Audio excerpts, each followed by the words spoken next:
देखिए, वीर Madho Singh Bhandari Uttarakhand technical university जो 2005 में उत्तरांचल टेक्निकल यूनिवर्सिटी के रूप में स्थापित हुई थी, इसका उद्देश्य पूरे उत्तराखंड राज्य में तकनीकी एवं व्यावसायिक शिक्षा का प्रचार प्रसार के दृष्टिगत इसको किया गया था।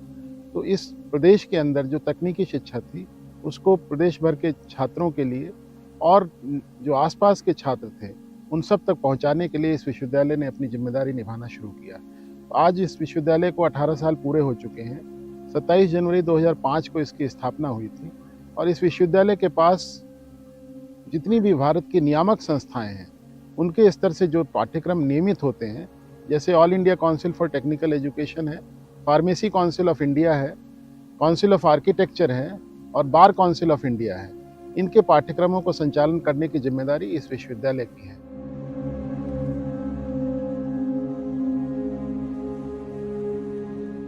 आज की जो हमारी एजुकेशन सिस्टम है, उसमें क्लासरूम में बहुत बड़ा चैलेंज है।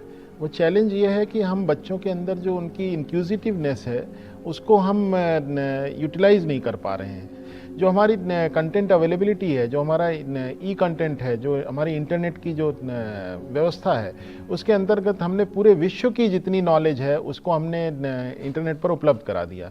तो कुछ पेड है, कुछ अनपेड है, लेकिन अवेलेबल सब कुछ है। तो इस प्रकार से जो अवेलेबिलिटी ऑफ नॉलेज है, जो क्यूरियोसिटी जिसके पीछे होती थी, वो कहीं ना कहीं हम उसको पहले ही किल कर देते हैं। देखिए, आज के समय में जो इंजीनियरिंग की एजुकेशन है, वो पूरे देश में एक बड़े चैलेंज के दौर से गुजर रही है। इस समय जो छात्रों का रुझान है, वो रोजगार को लेकर के, एम्प्लॉयमेंट को लेकर के इतना ज़्यादा हो गया है कि जो हमारी इंजीनियरिंग का जो बेसिक पर्पस था, जो इस आज हमारा जो टेक्नोलॉजिकल एडवांसमेंट हुआ है, इस टेक्नोलॉजिकल एडवांसमेंट में सभी विधाओं की बराबर की भूमिका है। लेकिन आज जो बच्चों में झुकाव है, वो सिर्फ कंप्यूटर के कोर्सेज हैं, उनकी तरफ ही हो गया है। इस प्रकार से यदि आप देखें तो बहुत बड़ा चैलेंज है पूरी इंजीनियरिंग एजुकेशन को, क्योंकि हम पूरी ह्यूमन रिसोर्स को कंप्यूटर सेंट्रिक नहीं बना सकते।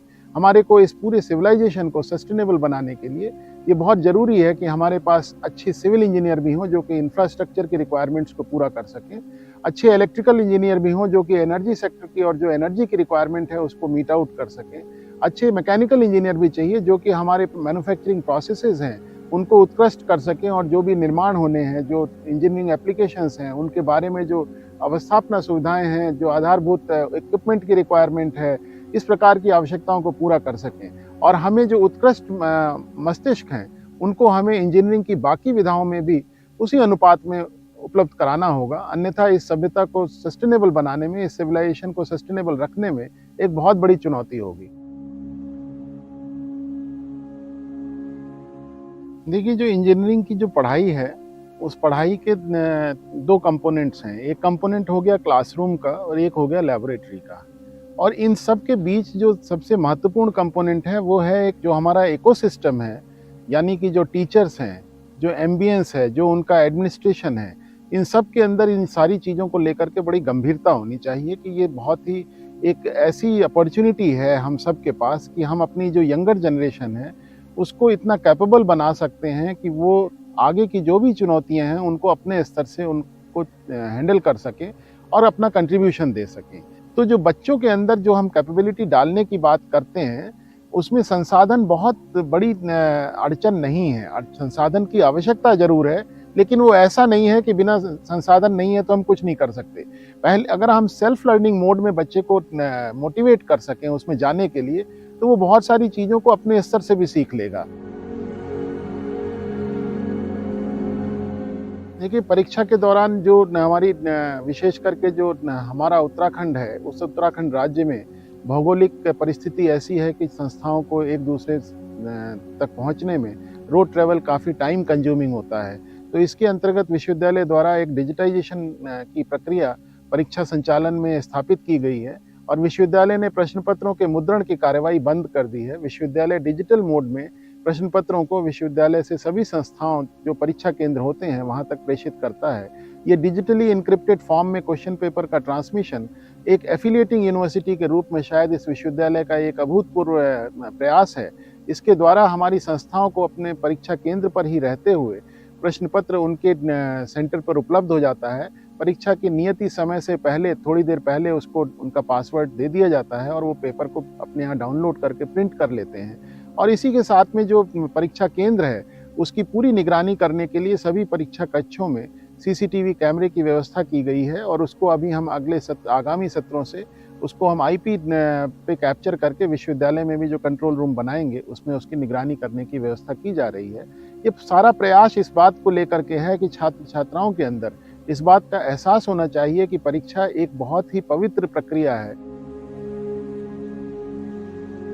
विश्वविद्यालय से संबद्ध जितनी भी संस्थाएं हैं, इनमें जो प्लेसमेंट की एक्टिविटी है, उस प्लेसमेंट की एक्टिविटी को बढ़ाने के लिए सभी संस्थाओं के स्तर से भी प्रयास किए जा रहे हैं और विश्वविद्यालय में भी एक ट्रेनिंग एंड प्लेसमेंट सेल का गठन किया गया है और इस प्रकार का एक मोबाइल ऐप भी विश्वविद्यालय द्वारा तैयार करके प्रचालित किया गया है। इस मोबाइल ऐप के द्वारा जो हमारे इंटर्नशिप हैं, उनकी जो इंडस्ट्रीज़ हैं जो अपॉर्चुनिटी देती हैं, उनको उस पर पॉपुलेट किए जाने का प्रावधान है और साथ साथ में जितने हमारे डायरेक्टर्स हैं और ट्रेनिंग प्लेसमेंट ऑफिसर्स हैं, इन सभी को इसके अंदर इंटीग्रेट कर दिया गया है और बहुत जल्दी ही इस ऐप के माध्यम से जो हमारे छात्र छात्राएं हैं, उनको विभिन्न विषयों में जो इंटर्नशिप की हैं अपॉर्चुनिटीज़ मिलने लगेंगी। इसी में प्लेसमेंट के साथ साथ में उच्च शिक्षा के अवसर भी विश्वविद्यालय को उपलब्ध कराने चाहिए और विश्वविद्यालय ने अपने पाठ्यक्रम में जो नई शिक्षा नीति है, उसके अनुरूप कुछ परिवर्तन भी किए हैं, जिसमें कि बीटेक के बाद बच्चों को सीधे 1 साल की अवधि में एमटेक की डिग्री लेने के लिए एक प्रावधान भी किया गया है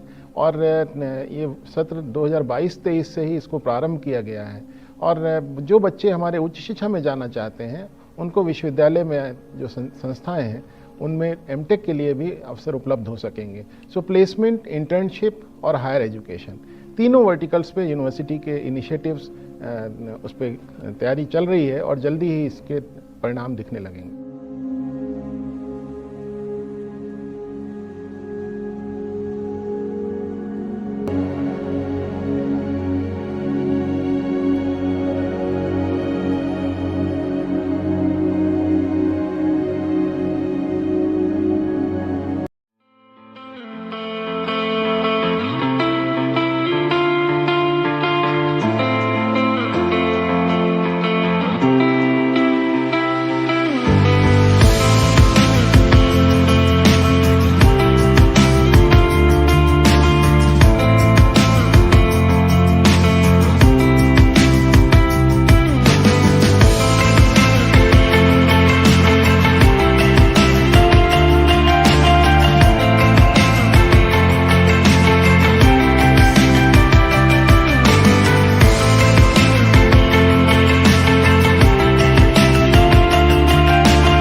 देखिए, वीर माधो सिंह भंडारी उत्तराखंड टेक्निकल यूनिवर्सिटी जो 2005 में उत्तरांचल टेक्निकल यूनिवर्सिटी के रूप में स्थापित हुई थी, इसका उद्देश्य पूरे उत्तराखंड राज्य में तकनीकी एवं व्यावसायिक शिक्षा का प्रचार प्रसार के दृष्टिगत इसको किया गया था। तो इस प्रदेश के अंदर जो तकनीकी शिक्षा थी, उसको प्रदेश भर के छात्रों के लिए और जो आसपास के छात्र थे, उन सब तक पहुंचाने के लिए इस विश्वविद्यालय ने अपनी जिम्मेदारी निभाना शुरू किया। आज इस विश्वविद्यालय को 18 साल पूरे हो चुके हैं।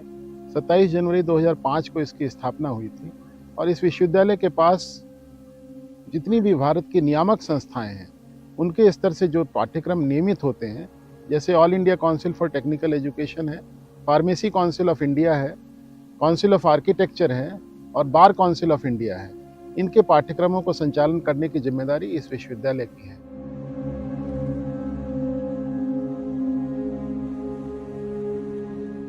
आज की जो हमारी एजुकेशन सिस्टम है, उसमें क्लासरूम में बहुत बड़ा चैलेंज है।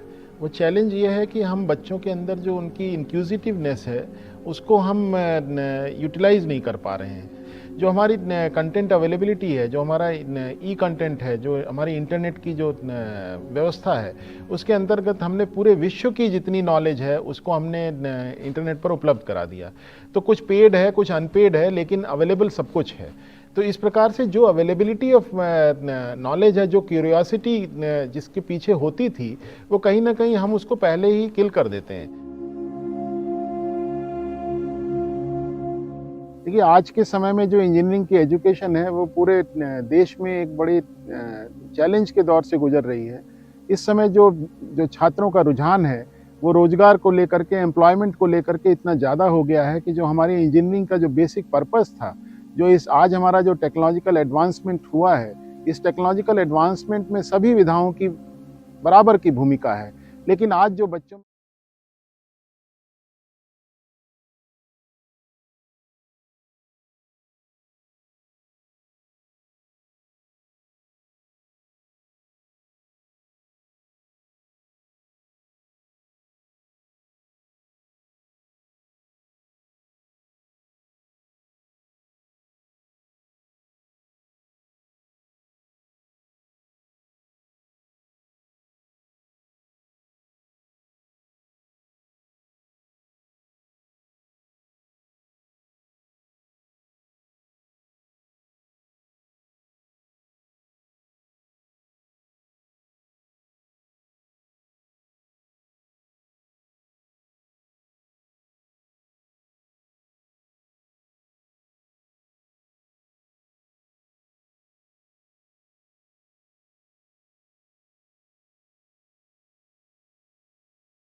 Though it is staggered over 6 different days, but every day there would be 2 hour sessions, and I'm quite confident that these sessions are going to be very lively, interesting, and the thought provoking address and the training initiative of Dr. Vora would be definitely bringing out something worthwhile in the students and participants who will be joining this program all through. It's a first initiative taken for hosting an online soft skill development program. See, the soft skills have been in discussion since last many decades, and especially in context to the India, we have been finding it really very difficult to have good soft skills in the students because of the various regions, the education system of the country, the priorities, the focus areas, all these have been somehow limiting the education system to focus reasonably on the soft skill development program. Under these circumstances, the programs of this kind, where the students get additional support for their holistic development apart from the academics, which institutions and universities are bound to take care of, this soft skill component, I suppose after this workshop is over, there would be at least nucleation of some of the good practices amongst the participants. Rest, it all depends upon the individuals to take those nuclei forward and ensure that they, when they roll out as a professional or in their field life, they are in a position to create a place for themselves and be worthwhile for themselves, for the society, and for the whole of the civilization. And they can take it forward in the best interest of the humanity. See, today, India being one of the most populous nation in the world, having the youngest population in the world, is having all possible opportunities. If we can capitalize on our human resource, we can train them well, we can offer all possible opportunities, we can have value addition on all accounts. I am confident that the kind of educational ecosystem which is evolving after this new education policy 2020 will definitely be a landmark initiative of the country, and the university is also trying to put its little effort in this direction. With these words, I extend my best wishes to Dr. Vora to complete this 6 days soft skill development program in the most successful manner, and hope that the team of the Uttarakhand Technical University will be extending all possible support, and the participants would be exploiting this opportunity to the best of their capability. Based on the feedback which we get at the end of this program, we'll be definitely making assessment and giving a serious thought of having many such programs for value addition in the professionals which we roll out and the whole of the education system of the country rolls out with the support of professionals like Dr. Vora or others whom we come in contact with. With these words, I extend my best wishes to all the participants and hope that this program would be a successful one. Thank you very much for joining. And on behalf of the Uttarakhand Technical University, I thank Dr. Vora once again. Wish you all the best. Namaskar. Jai Hind. Thank you very much, sir. Uh, Dear participants, now I would like to introduce you to our resource person. Although he has got such a big profile, but I have chalked out some important contribution from Dr. Vora to the society. So, Dr. Vora is the chairman and president of Business Excellence Incorporation, a global quality management consulting firm. He has over 48 years of leadership experience and has guided Fortune 500 companies with Walrus Performance Excellence Assessment. For over 30 years as an Adjunct professor, he teaches operational management courses at business schools globally. He has contributed at over 680 educational institutes worldwide. He is a sought after speaker on business excellence and quality management topics with over 1270 presentations globally in 36 countries across 5 continents and published over 75 scholarly articles. In 2013, he gave two TEDx talks, TEDx IIT BHU Varanasi and TEDx IIT Chicago. Since 2013, he has delivered soft skill and quality management topics using technology to over 680 colleges, universities globally, benefiting over 1.2 million students, faculty, and professionals. In 2016, he delivered a project management for organizational excellence, a Gyan course approved by MHRD, Government of India, at his alma mater, IIT PHU. In 2016, he was appointed as a Fulbright specialist by US Department of State and completed his first Fulbright specialist project at IIT PHU in 2018. He has BTech honors from IIT BHU in Chemical Engineering 1968, MS in 1970, and PhD in 1975 in Chemical Engineering from Illinois Institute of Technology, Chicago, and an MBA in 1985 with Marketing Management from Keller Graduate School of Management in Chicago. As the founder, director, and president of Blind Foundation of India (BFI), he and his team has raised over $6 million to help over 2 million visually impaired adults and children in India. He received NRI of the Year award in 2018, philanthropy from Times Now and ICICI Bank in Mumbai, India. He served as AICTE NEP 2020 Implementation Plan Committee in 2020. Dr. Vora has received 60 awards, honors for his outstanding professional services, including Fulbright Specialist appointment from US Department of State. He received 40 awards, honors for his lifelong community service, including US President's Voluntary Service Award in March 2022. He was recognized for his social work in education and healthcare by World Bank of Records in UK. In 2023, he was included in Jewels of India Volume 2 book showcasing 75 Indo-American personalities in US.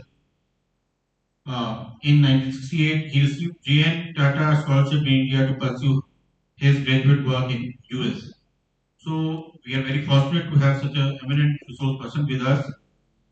So I would request our organizing team to present e-movement to our Honorable Vice Chancellor, Chief Guest for the occasion. So please, so this is for you, sir. Sir, now before proceeding further, as we know that VC Saab has got his another engagement, so I would like to request our Registrar Saab, Mr. Satyen Singh Ji, for vote of thanks. Please.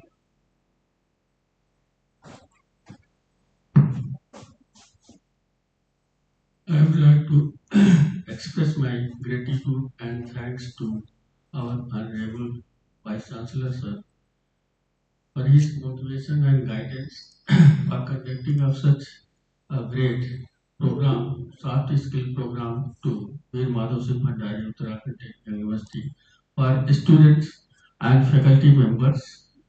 And I would like to thank Professor Dr.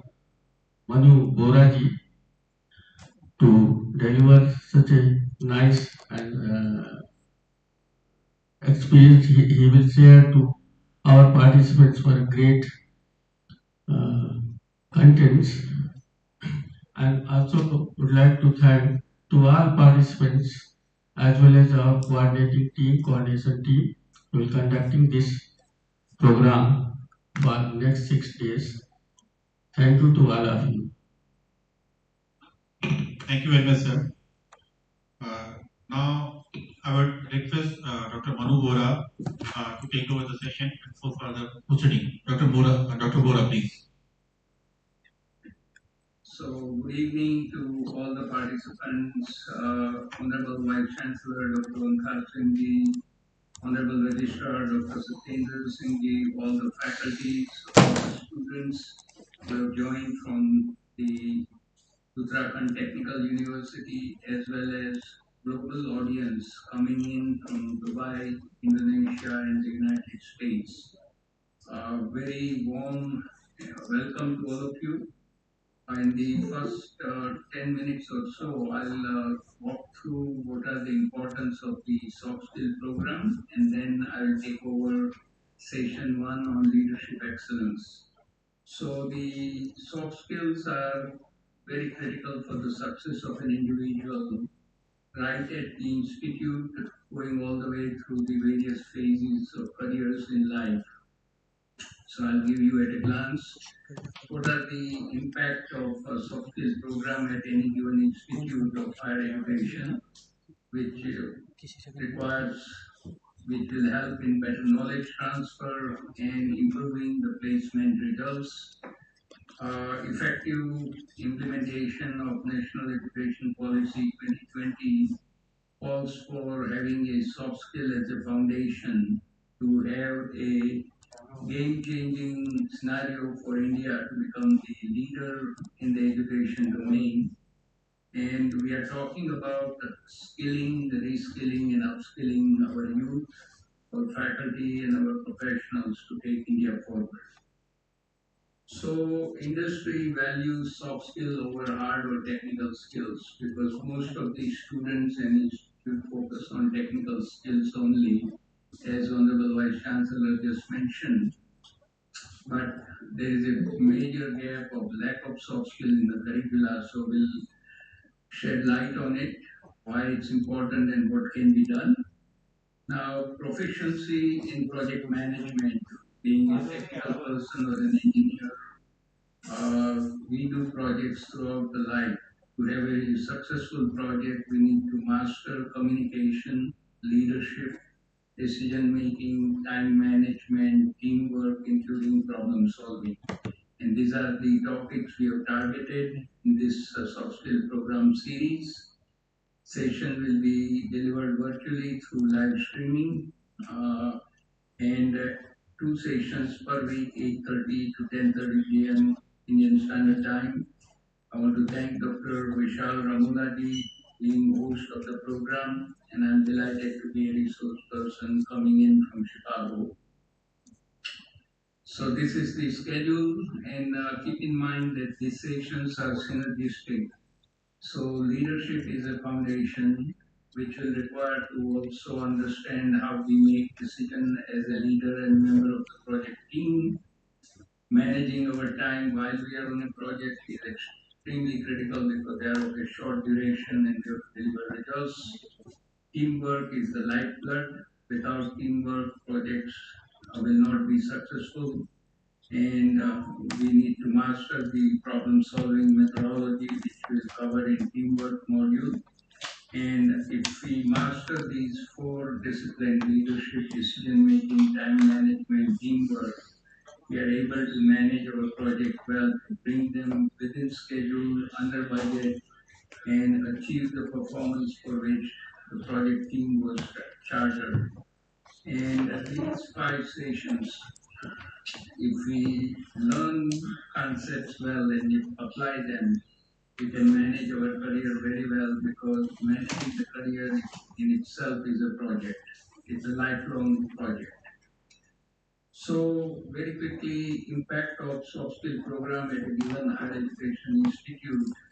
So when faculty is proficient in some soft skills, they can invite their student with the soft skills and it becomes very easy to transfer the knowledge with a better soft skill on the part of the faculty.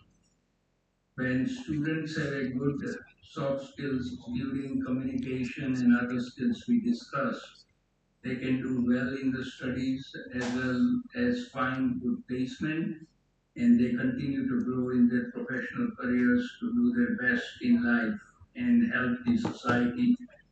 And with the National Education Policy 2020, we have one of the components where improving the teaching learning process. Faculty needs to be proficient in soft skills, and if they pick up project management discipline, it will help in rolling out NEP 2020, which is a giant project to be completed in totality by 2035 in an excellent manner to achieve the best results from the excellent policy. Students receive job readiness skills, which is also part of the NEP 2020 policy. And as we talked before, skilling, reskilling, and upskilling for better employment prospects.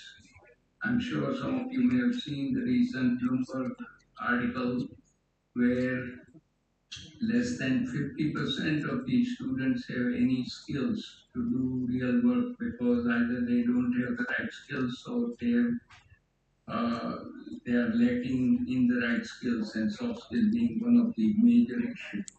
So bottom line is when you master your soft skills, you master your destiny. So please keep that in mind. And very last item here is I was very fortunate to work at the AICT Atal Academy as well as AICT NEP 2020 Implementation Plan Committee and gave a number of recommendations. And few recommendations centered around imparting soft skill to faculty and students. So when faculty have better soft skills, they can engage the students in a better way by engaging them, exciting them, empowering them, and challenging them.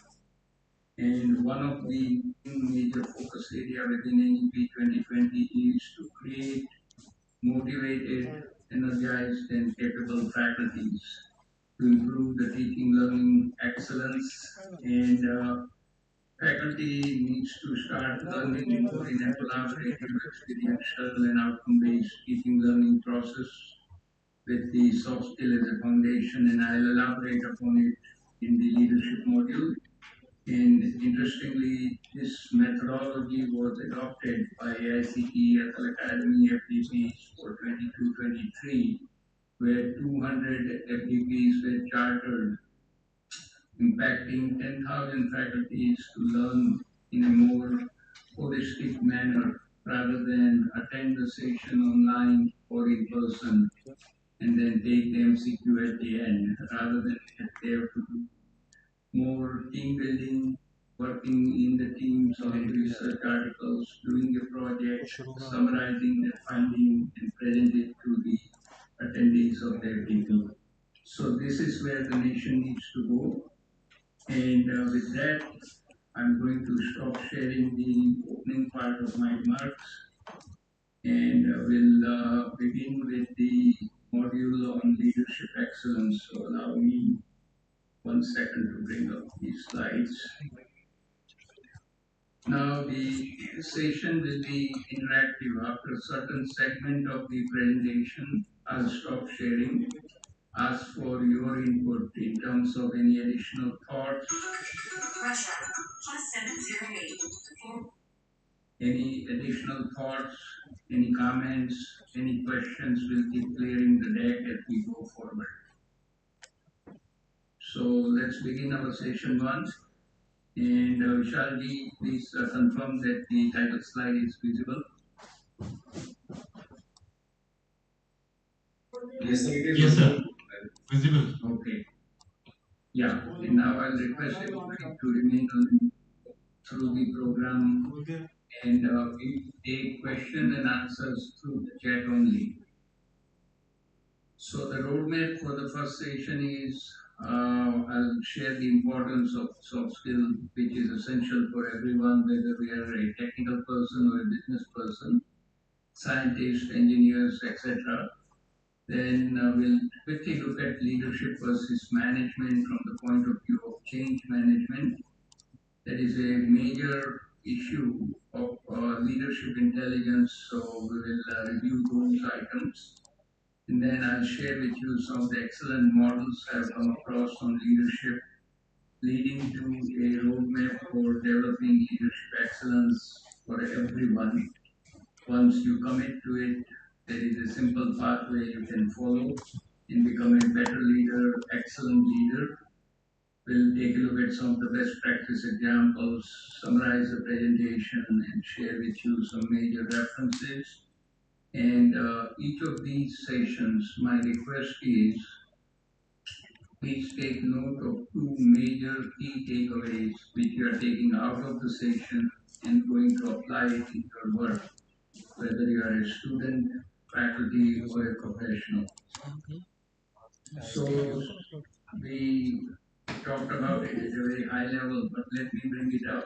In the last century, the 20th century, critical skills were reading, writing, and arithmetic.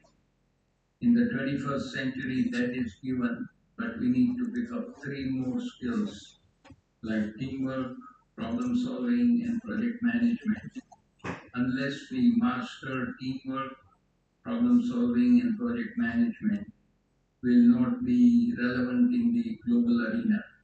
So everyone, no matter what domain you are in studies, please focus on teamwork, problem solving, and project management.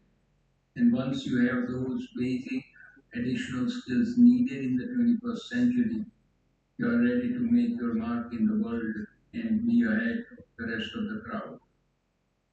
So let me share with you some of the latest data about why soft skills are important. If you look at the major surveys, they talk about more than 90% of the executives are clamoring for better soft skill over hard or technical skills. And the last bullet says that survey of employers show that the ability to work in a team is the most desirable attribute of a new college graduates ahead of problem solving or analytical or quantitative skills. So I'm sure all of you realize the major gap. Soft skills are needed to find a better placement. Unfortunately, our education system, which is based on 100 years old British system, doesn't have a scope about soft skills, leaving aside few enlightened institutes. So that major gap comes in the way for the progress of the students and the society.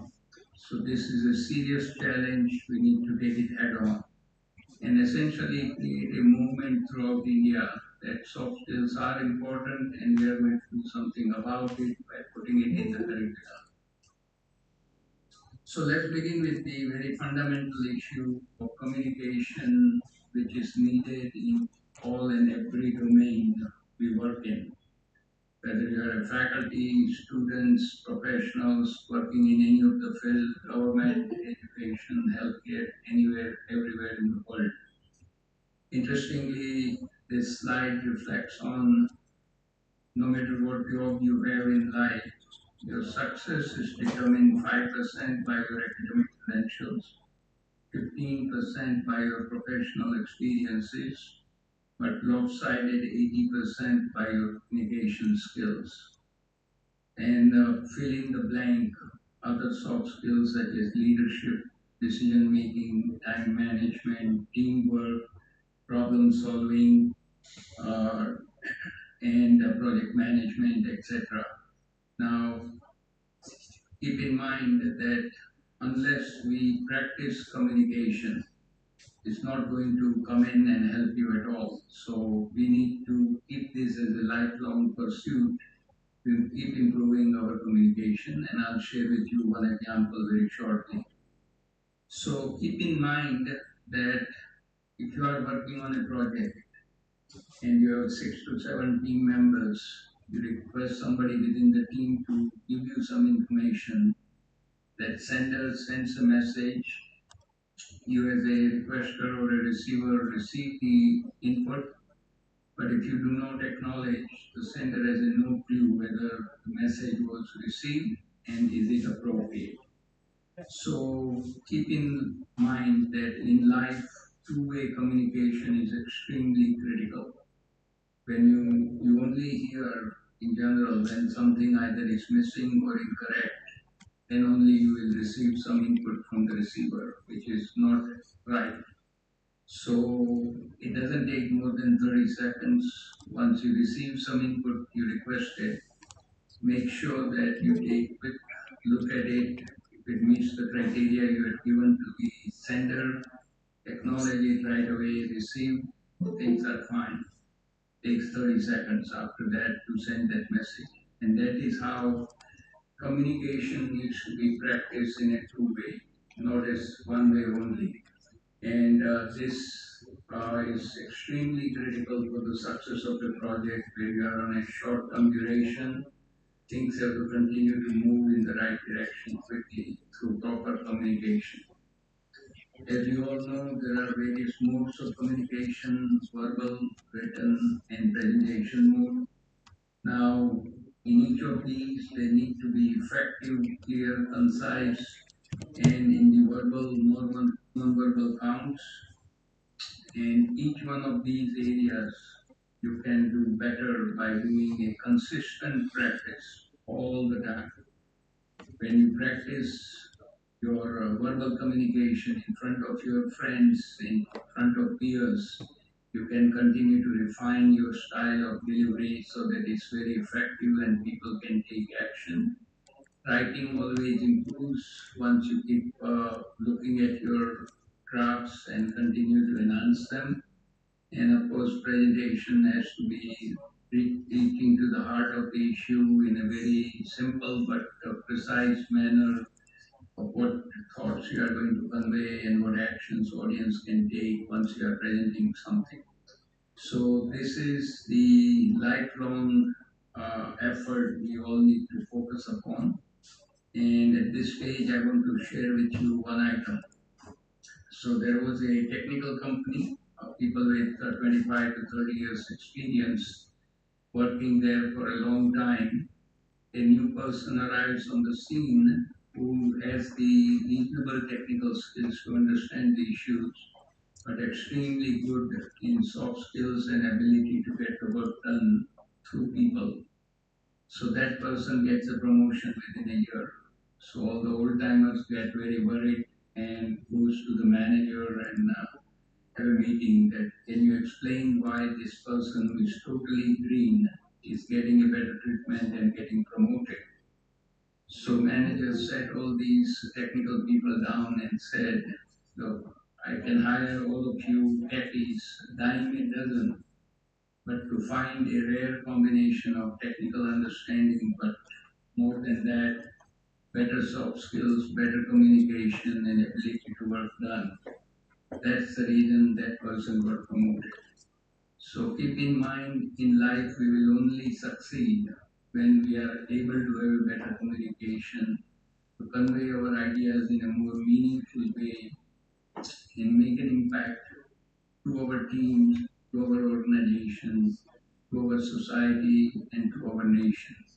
And that communication is an extremely important trait. Most of us do not focus on it, and as a result, we suffer, and we do not have the most optimal career we all deserve. And I'll tell you from my personal experience when I was at the esteemed campus of PHU, Banaras Hindu University, now IIT PHU, between 64 to 68. I was a very shy, introvert student, difficult to have a conversation with 5 to 6 people. And of course, in the very first year I joined, one of the faculty put me down that you will not ask questions in my class because I was always prepared and I always wanted to learn more by asking questions, but that faculty was shut down. So anyway, I remained introvert but continued to progress in the studies, came to the US. When I was in my master's, PhD, and MBA program, I saw people who have no value to add will keep talking. Then I opened up that I must say things I know which can help others. And that's how I continue to improve my communication. And now, as a faculty, you have to pay me to stop talking. So it's all matter of practice. 68 to now 2023, going forward, improving the communication has helped me both professionally and personally. So keep in mind, if I can do it, all of you can do it as well. Now at this point, I'm going to stop sharing and let's take any quick questions through the chat and keep clearing the deck about communication and importance of soft skill at a high level. Back to you, Vishalji. Any items coming from the chat? Let's clear the deck, please. Sir, I open the chat here. There is nothing in my chat box. students, is there anything in chat box? Sir, as of now, we don't have anything in chat box. So you can proceed further. Okay, that's fine. That's fine. But my request is, if you have any question, comments, thoughts, please continue to put it in the chat, and we'll be clearing the chat box as we go. Okay, sir. Okay, very good. So we'll go back to the presentation. We'll keep ample. Okay, so there is a question regarding communication skills and better effects. So let me take care of it. And still remain on the mute, please, from the host side. Go on a mute. Hello, sir. This is Dr. Sandeep Kumar Chaudhary. As your session is very much interactive, and my question is that you mentioned in the communication skill concern that the communication skill required to be very much effective. So, how we can relate communication skill and its effect as an engineering students or our engineering students, that how they can take care for this? Yeah.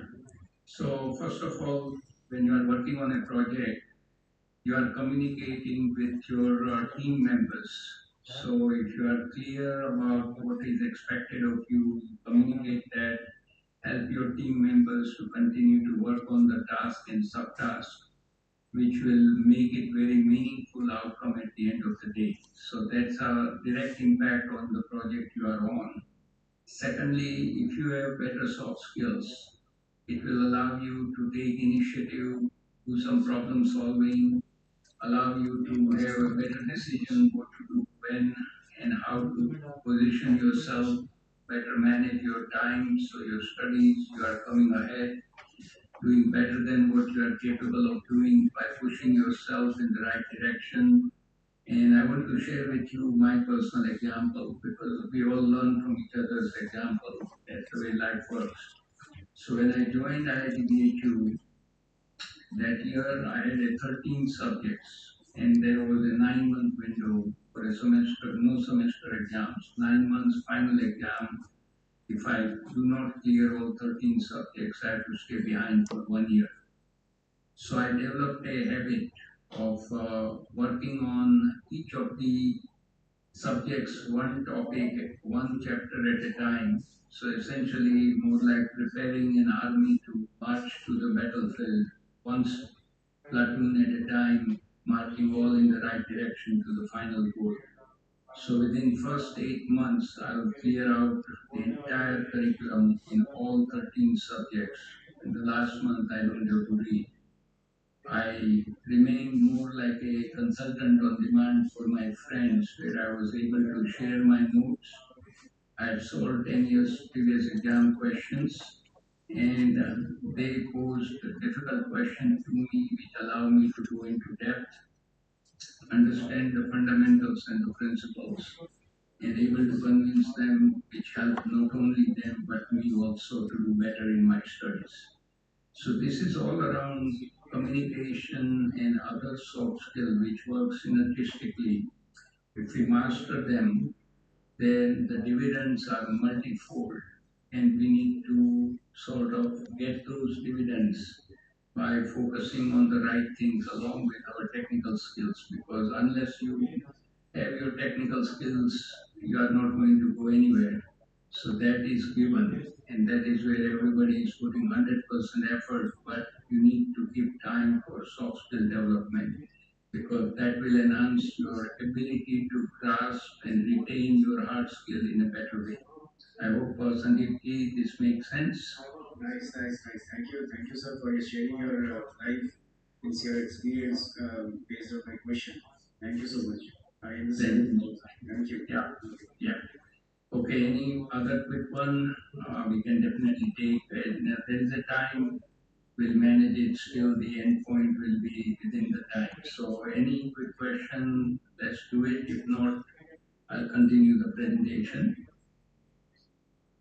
and we'll come back. So hold your questions if you have any coming through. So now we dive into the second major soft skill, that is leadership. We begin with Lao Tzu, a 6th century Chinese philosopher's quote. He says, "A leader is best when people barely know he exists." And by the way, at that time it was only he. You have to put in bracket he slash she. Not so good when people obey and acclaim him or her. Worse when they despise him or her. Guidance is but of a good leader who talks little. When his work is done, his aim fulfilled, they will all say, "We did this ourselves." So, what do the leaders do? They find the right people, provide them the right resources, and they step out and they don't stay in the way. They continue to empower people and make sure that they are on target to achieve the results within the time frame they are given. And that's the sign of a great leader. Here we see a pictorial difference between a boss and a leader. So let's begin with the downside on the left. You see the boss standing in front of the crowd. And what do the bosses do? They drive employees generally crazy. They depend on their own authority by inspiring fear, always talk about I. They blame when something goes wrong. They always know what is being done, what needs to be done, but they will not show it to the people. They will use people, take their work's credit. They will just command to people and say, "Go and do it."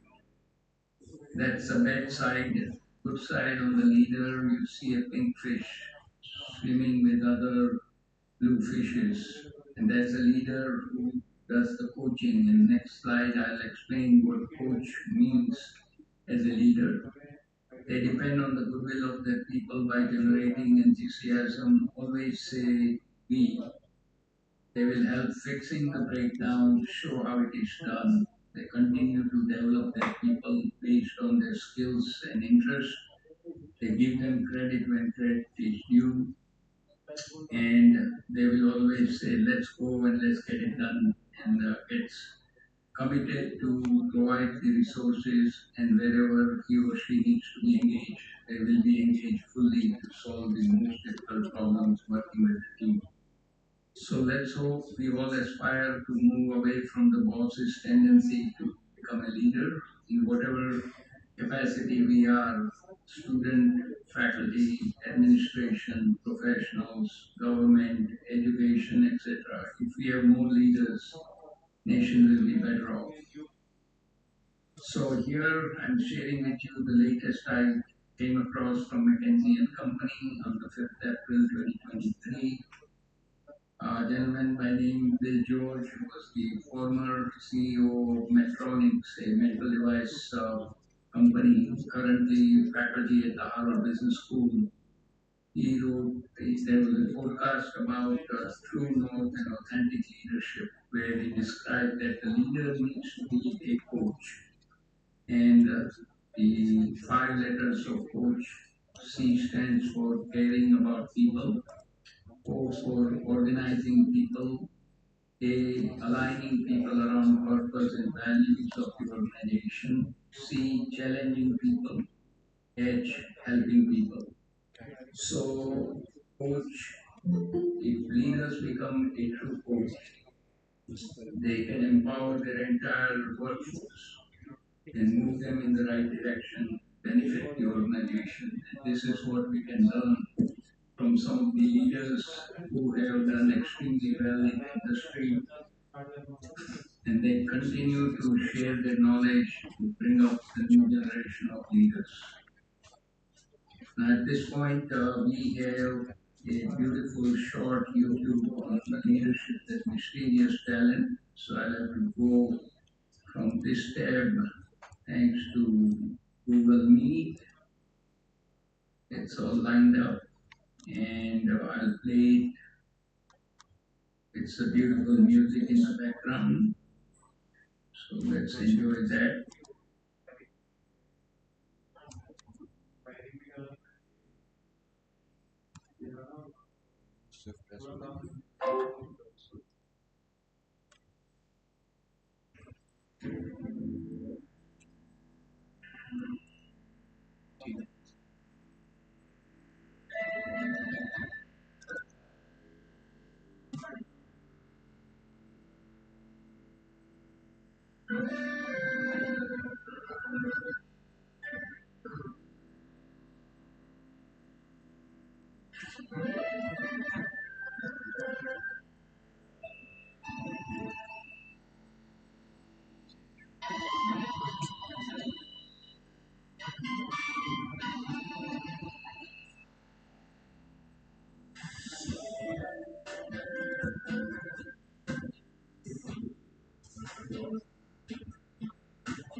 What a beautiful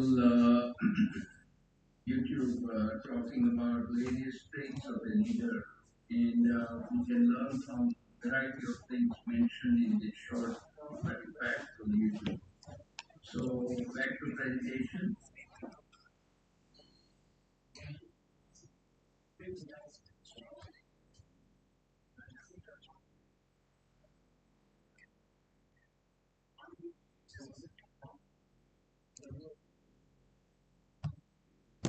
So I'm going to share with you now great global leaders, and we begin with our own Swami Vivekananda. He came to Chicago and delivered a electrifying speech at the first Parliament of the World's Religion, and he essentially created interest in the Eastern philosophy, where he mentioned that all the paths leading to the salvation are different paths but going ultimately to the same destination. And then Swamiji moved around to the various parts of US and started the following, after coming back to India, started the Ramakrishna Mission in the Mutt, Belur Mutt in Calcutta. And his best contribution was to awaken the youth of India to remove the shackles of the British. Nelson Mandela, as we know, for 27 years, he was on a solitary confinement. When he was released without bitterness, he worked with the white people and took down the apartheid. One of the greatest leaders from Africa, Abraham Lincoln, he comes from the state of Illinois, where Chicago is in. Land of Lincoln, he essentially prevented the splitting of the United States from northern colonies and southern colonies to remain intact, keep it as the United States of America. Of course, he paid the price by being shot in the theater right after the Civil War had just ended. He was shot dead in the theater. Mahatma Gandhi, as we all know, the son of India, without taking on any weapon, was able to remove the British Raj and essentially made India free. Now at the bottom, two ends, Franklin Delano Roosevelt and John F. Kennedy. They are the presidents highly respected in US. Franklin Roosevelt was elected 4 times and he created many social service, net health benefits for seniors, etc. John F. Kennedy was a young president who had a vision to put a man on the moon, and he was able to accomplish that through NASA. And two gentlemen in the middle, Dr. W. Edward Deming and Dr. Joseph Duran, they are the pioneers and the founders of the global quality movement worldwide. They both were sent by the US government to go to Japan after World War, rebuild their industrial economy. They taught Japanese process management, quality improvement, quality management, etc. Japan, losing everything in World War II, listened to them, and now they produce one of the finest electronics and automobiles in the world, which is envy for the world. So these are the leaders from different spheres, different places of the world who have made a tremendous impact on the lives of others in the society. Now I'm going to focus upon the leadership intelligence, three component, intellectual intelligence, IQ, EQ, emotional intelligence, and SQ, the social intelligence. So in intellectual intelligence or IQ area, there is a serial processing going around our left brain. EQ side is a parallel processing in the right brain, and SQ focuses on synchronous processing in the whole brain. Let's see what those things means in practice. So IQ comes with the mental capacity. It has more to do with genetics and shaped by experiences. So who can we think of? One of the genius, Albert Einstein. He had an IQ of 160, 135 or more. You are in the 99% of the population percentile. Now on the downside, Hitler had a very high IQ, but very low EQ and zero SQ. And that created a havoc for the world. EQ is the self awareness, recognizing and managing your own emotions. And Mahatma Gandhi will fit in perfectly as a leader for EQ. And in SQ, it's the listening, having an empathy, and understanding others' emotions. Swami Vivekananda is a perfect fit to be the best example of a person with the highest SQ. So, learning is you need to develop all three: IQ, EQ, and SQ. IQ is not enough to become a good leader in life. So, emotional intelligence has, there are 12 dimensions and the domains and the traits. Focus about self awareness and self management, continuing with the social awareness and building the relationship. If we take a look at these 12 traits and continue to assess where we are and what we need to do to catch up on the gaps, we'll be better off. Now, what are the benefits of emotional intelligence?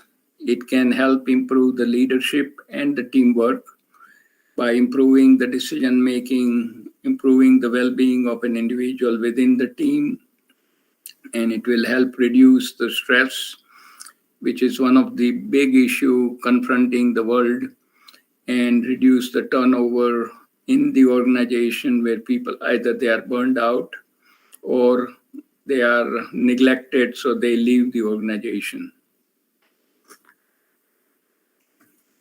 So at this point, I'll stop sharing and let's have a quick questions about any of these items we are discussing. So let me open up the chat. Anything on the YouTube live? Any questions, please?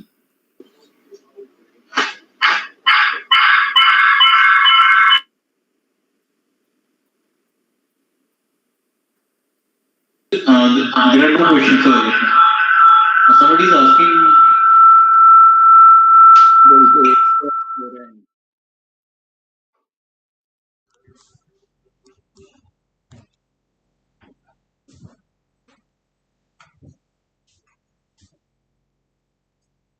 Okay, if there is no question there, I don't see anything in the chat here. So my request is, let's not make it one-sided. You listen to something, there should be some reaction, some thoughts, some ideas, what you want to share, so others can benefit as well. And this is the best way to learn rather than keep listening and then forget at the end. Get involved, and this is where the real benefit comes in. Okay, here it is. Back to you, Sandeep Kumarji. Leader and the leadership quality. So leaders can have a multifaceted qualities, but for a position you are managing and leading, you should have the minimum trait of honesty, integrity, and trust. If you are not honest, if you don't have any integrity, and if you cannot be trusted, fundamentals will not allow you to become the leader. And also, you need to be an authentic leader. You cannot fake because people see through it very quickly what you say and what you do. So, its leadership is all about walking the talk. Whatever you say, you implement it yourself, and then ask others to follow you. And other thing to remember, the managing your own time. So leaders needs to manage their own for more than 50% of the time, because if they can't manage themselves, how can they manage others in the organization? So that will be my short short answer to your question, Sandeep Kumarji. Thank you. Thank you so much, sir. My second question is based on that one of the slide that you shared, which mentioning difference between intellectual intelligence, emotional intelligence, and social intelligence. Right. That how a single person can relate all three qualities, or how we can define these three qualities in a single word or a single basic concern. Yeah. Yeah, so basically, IQ is the one we are just focusing on everyone about learning the subject, managing it better. Now, EQ is connecting with people, and SQ means you are now looking at a larger section of the society and benefit and welfare of everybody. Now, we can all focus on things at a time.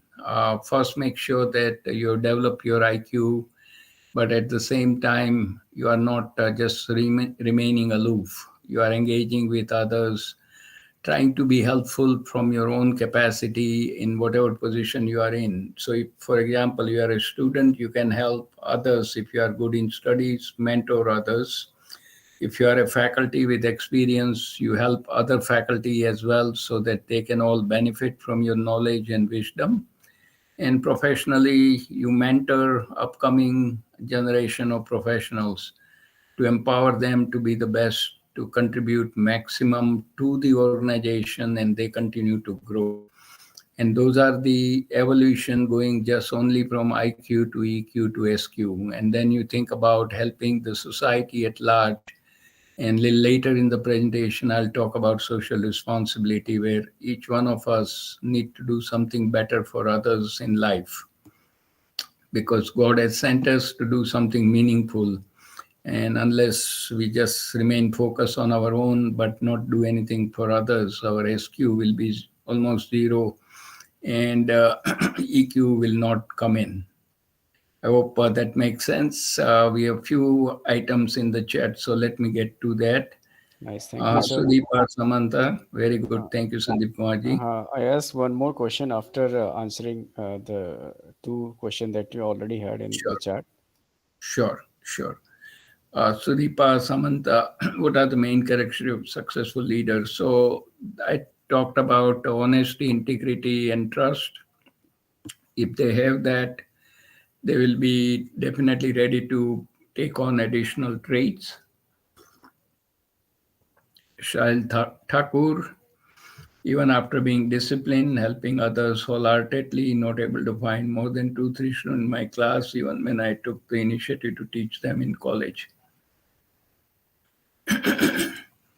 Yeah, I think this is something we have a serious challenge in India, and I'm talking even about that higher education institute of national importance, IITs, NITs, etc. I visited some of them.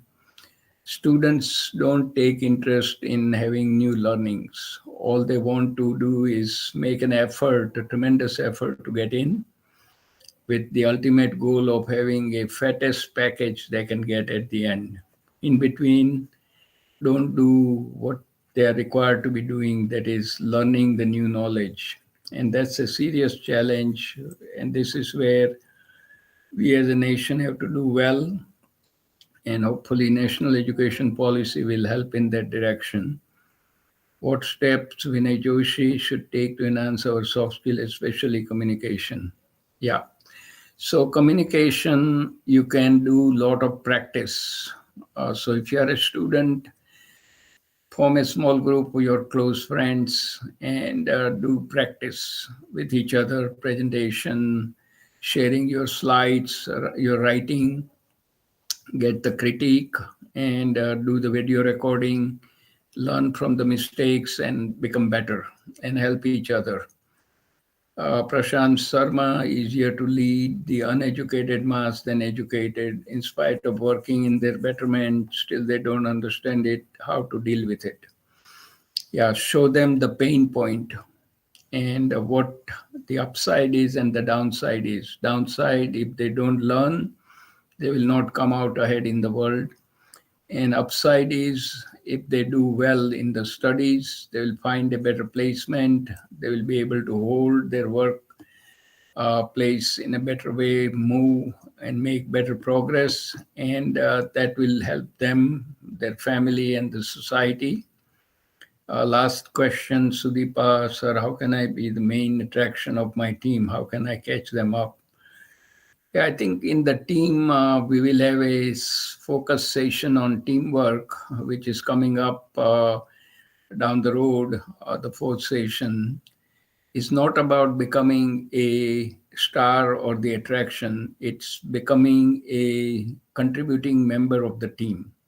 By leaving aside our ego, we take on the goals and objectives of the team and give our best contribution and work on our task and subtasks to make the team a success. And this is where everybody becomes successful. And Prashant Sharma, I do it still hardly affects the majority. Yeah, but it's a slow process. You have to start working on it, empower one person at a time, have better engagement, and I'm going to share some of those ideas very shortly. So let's hold the thought. And Sandeep Kumar, last question: how we can connect emotional intelligence with turnover and teamwork? Yeah, so if you are emotionally involved as a team leader, you are able to engage your member of the team in a better way by having one-on-one conversation, understanding what holding them back and what obstacles are coming in their way to be effective. If you can take care of those things as a leader by having a proper emotional intelligence, you will be a successful project leader, project manager. And these are all interconnected issues if we focus on the right things, and I'll be dwelling upon it more in the teamwork section. Okay, in the interest of time, I'll keep moving. So allow me to continue.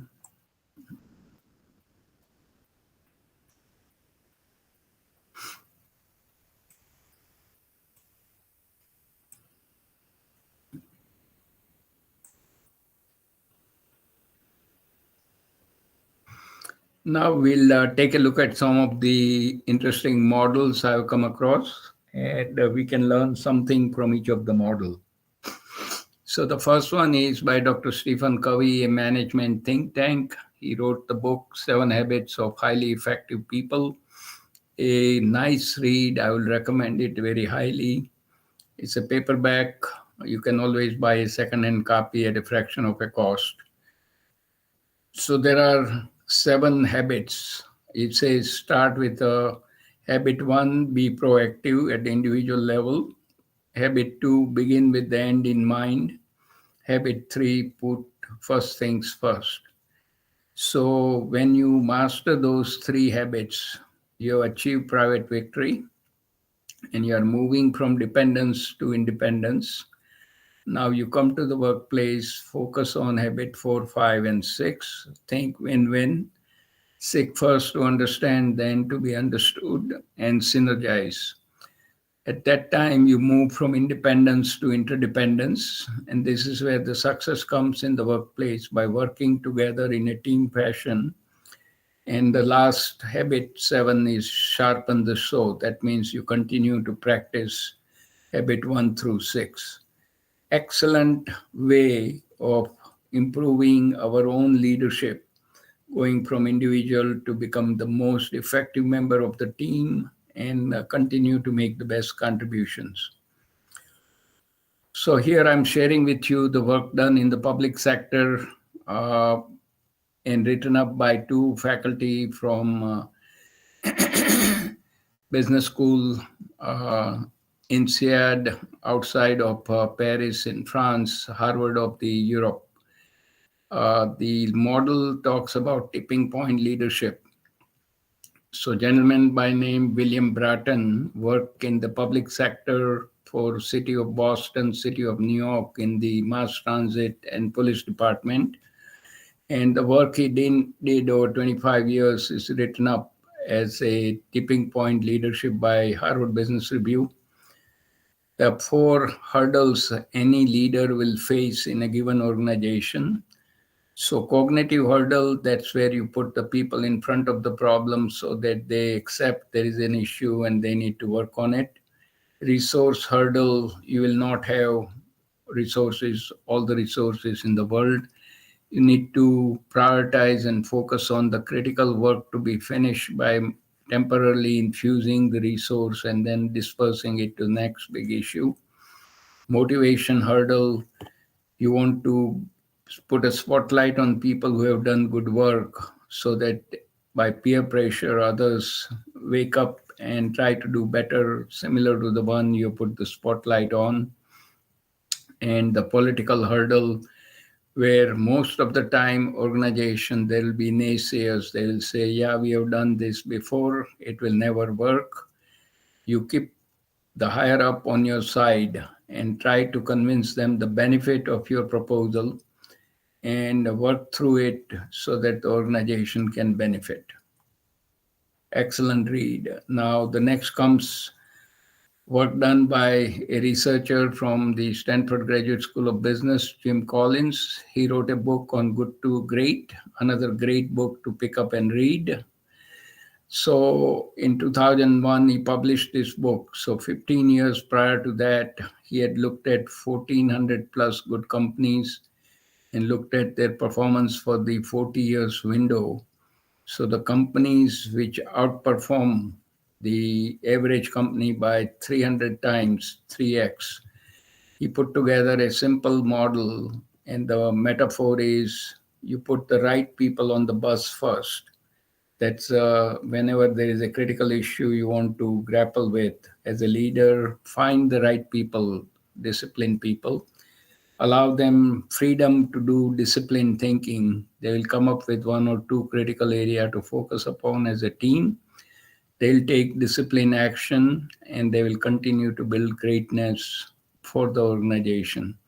So in India, Tatas follow this chronology very well. Here we have Southwest Airlines, where it's run by employees and they are doing better than the other airlines like American or the United. Jim Collins wrote another article, Harvard Business Review, Level 5 Leadership. So which are the levels? So you are capable individual, you are contributing member, level 2, level 3, competent manager, level 4, effective leader, level 5 is a combination of humility and will. By humility means when something goes well, leader will give credit to everyone involved. When something goes wrong, leader will take all the blame. Will means when decisions are made, strategic direction is focused, he or she will persist at all cost to achieve the results for the organization and looking not for public personal publicity, but elevating the organization for the betterment rather than personal level. Beautiful article, level 5. And very few people in the leadership he was able to cite for Fortune 500 companies here. Less than 0.4% of the CEOs, when he wrote this article, were in the level 5 category. Here we see a wonderful work done on Lincoln on leadership during his years in White House when the Civil War had broken out. So the story was southern colonies wanted to break away from the northern colonies and start their own country. President Lincoln had nothing to do with it. So he started building up the army where north was lacking. Southern colonies having better weather, more agriculture, having more African American slaves. They had a better militia, better army. Northern colonies focused on industrial production. So the biggest task for the president was to build up the army. So when the new recruits came through Washington, president will go out of the White House, his residence, and meet and greet with each and every new recruit and thank them for serving the nation. So the leaders should not be sitting in the ivory tower giving all the orders. They need to be circulating among their people to understand what's happening at the ground level. So if they see any blockage, remove the obstacles, provide the right resources, and empower your people. I'll take few items highlighted in different color. President Lincoln was very big on persuasion. He would never coerce anybody to do anything for him. And he was known as a honest Abe, with honesty and integrity at his best practice. And he was leading by being led. He was truly a level 5 leader. Item 11 is interesting. He fired 7 to 8 generals successively within few months upon chartering them or giving them the commission, because they all wanted a title but no ability to fight, until he came across General Grant, who was master strategist and tactician, and he was able to win the war for the North and the Union remained intact. President Lincoln was master of the public speaking. His 2.5 minute speech, the Gettysburg Address, is one of the best public speaking speech. You can Google it. He wrote it himself, and it was a minor speech given at the cemetery dedicating the lives of the soldiers who have laid out their lives to keep the Union intact. And he was a master storyteller. Leaders are best when they tell the stories, the folklore about the organization, where you're coming from, where you are coming from, where you are currently, and where you are heading. And those stories excite their people. I'm going to take you through some of the simple leadership models I have created over the last 25 years. So when I started the company in 2000, put together a very simple model that to achieve business excellence, we need to have ideas which comes from people. Then you need to prioritize those ideas and take action on one or two critical areas. Focus on results by reviewing whatever you are accomplishing through your action. But the biggest gap we see in the world is we generally do not celebrate the success. We just expect people to bring the results and then forget about recognizing them, celebrating with them. So this is one of the biggest gap I've seen. I wrote a short leadership paradigm on LinkedIn and on the blog.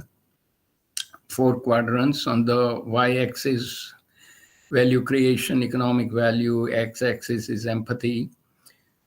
The top right quadrant, servant leadership, very focuses on sacrifice and service. You can see very few people you can count on the fingertip, like Swami Vivekananda, Mahatma Gandhi, Nelson Mandela, Mother Teresa, Martin Luther King here, Abraham Lincoln.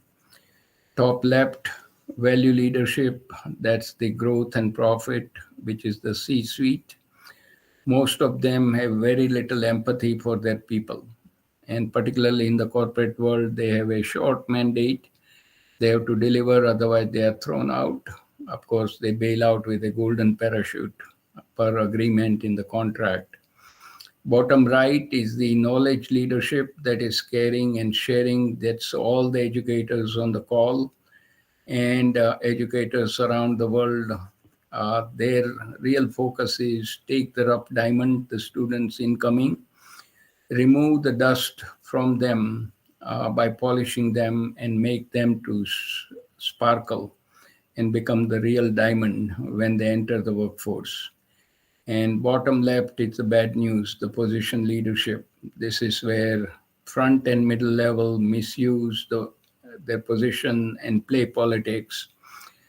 People say, the research shows that people leave the organization when their immediate manager is not working well with their next level people down.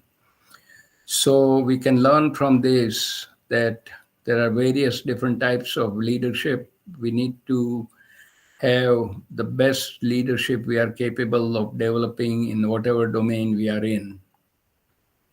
Now I want to share with you some of the personal models I've been using for the last 30 years in my teaching. So in my classes, students are required to be involved in their own learning. And when they learn something, they need to apply it right away on a live project and share their findings within the team, across the team in the classroom.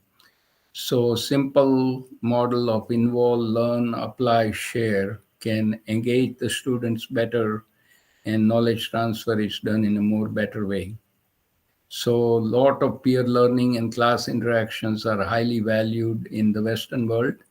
We need to imbibe this kind of practice in India. Here I want to share with you 12 keys to the kingdom for learners' engagement.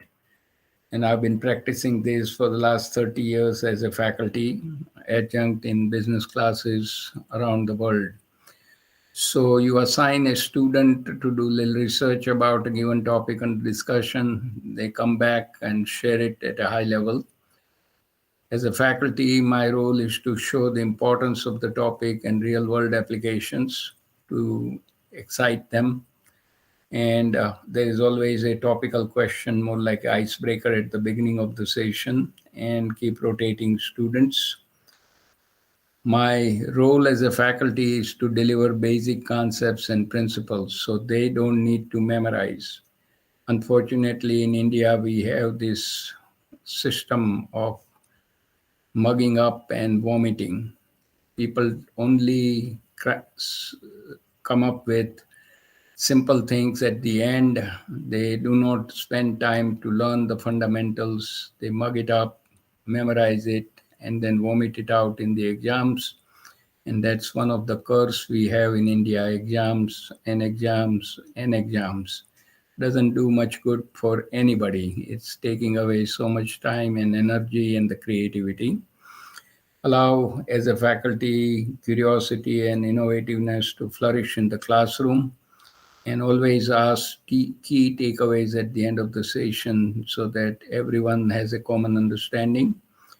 Harvard Business Publishing showed several items, 8 through 11. You can have a short poll, so do voting, arrange role plays appropriate. You can break up small group to discuss, report back to the class, form teams to work on a projects and share their project results. Invite guest speakers for sharing their broader perspective. And sincere request to all the faculties who are listening in, please replenish your knowledge so that you are at the cutting edge and give the cutting edge information to your students. So the one of the earlier question, you are trying to do it with the students, but they are not engaging. Here are some ideas you may want to implement, all of them if possible.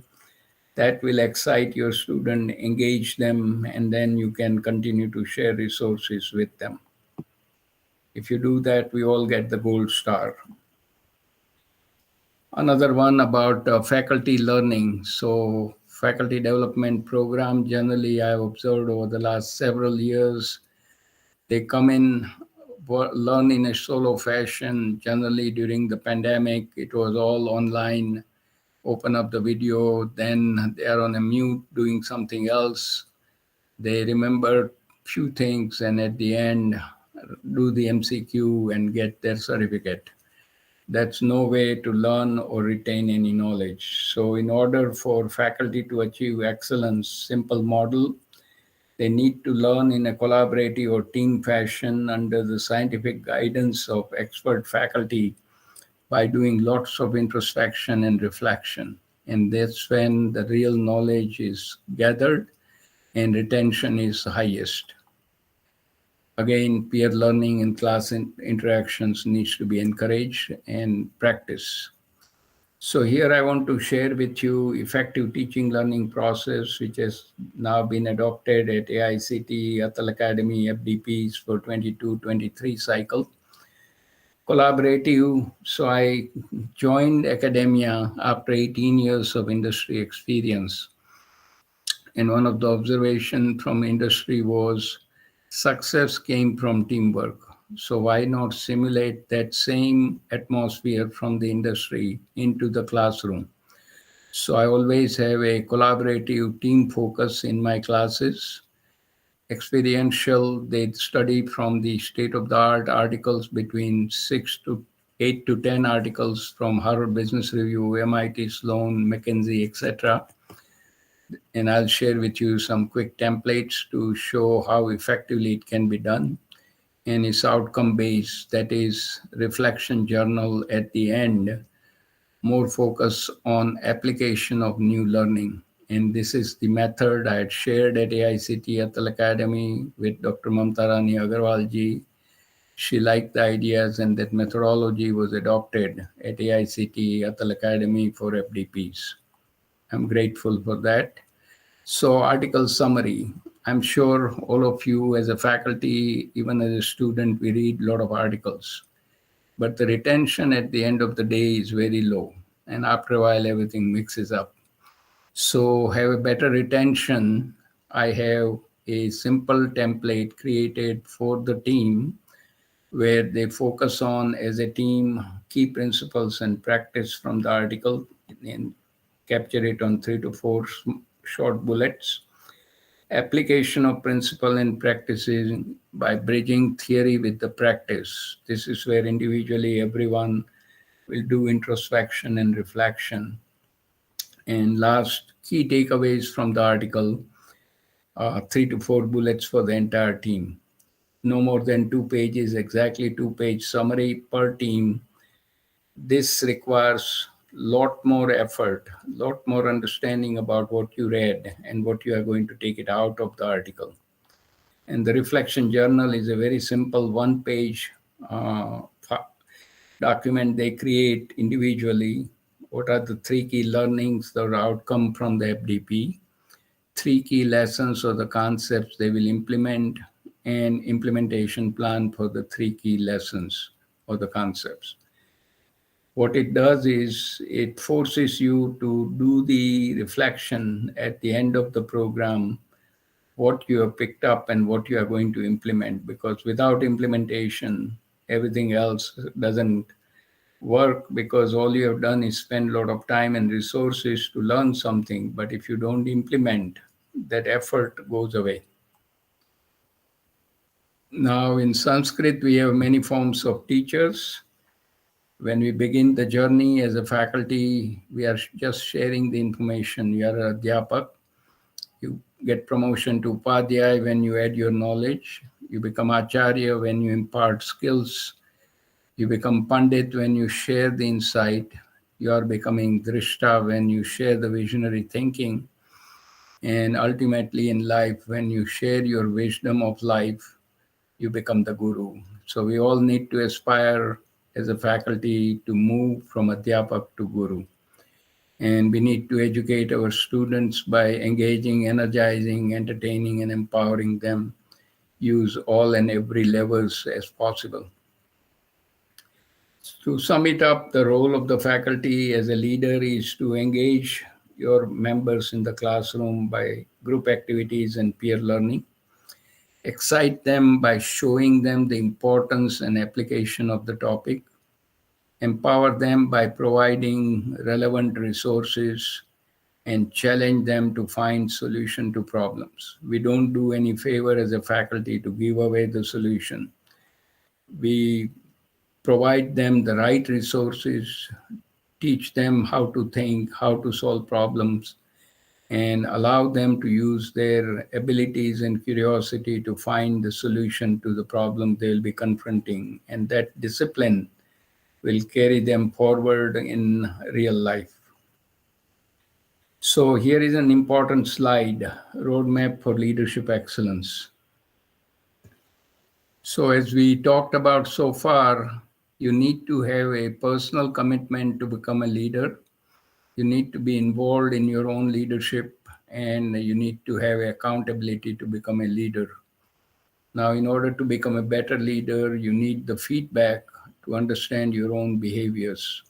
Sometimes things we do as a person or a leader comes in the way and blocking others, and we are blindsided because we don't know what negative impact we are creating. So you get a feedback from others surrounding you, and particularly in the management rank here, which is generally 10% of the total strength, there is a 360-degree feedback where multiple people give input about your behavior. It gets analyzed into areas of strengths and areas for improvement. Focus on 1 or 2 strengths and 1 or 2 areas for improvement. Develop short-term and long-term action plan to improve upon them. Strengths you want to maintain, improvement you want to improve upon. Do additional education and training for skill building, integration, and application. make personal changes, behavioral changes, and regularly evaluate the progress you are making against your own short term and long term action plan. And remember to celebrate the success. It will give you positive energy to continue on the path to become the excellent leader. Here I'm sharing with you from the US Baldrige framework for performance excellence. What are the core competencies of a leader? Leaders are the one who create a vision, mission, and values. So vision is a long-term dream for the organization. Mission is a pathway to achieve that vision, and values are common uh, objectives and things people will work together with, like teamwork, focus on customer, valuing growth, valuing innovation, etc. They provide strategic directions. They are the one who practice ethics and enforce ethics in the organization. They are the one who continue to review the work being done and allocate resources as needed. They are master at building cohesive teams by bringing the right people from different areas. Their obligation is to provide recognition for good work. Remember, coach.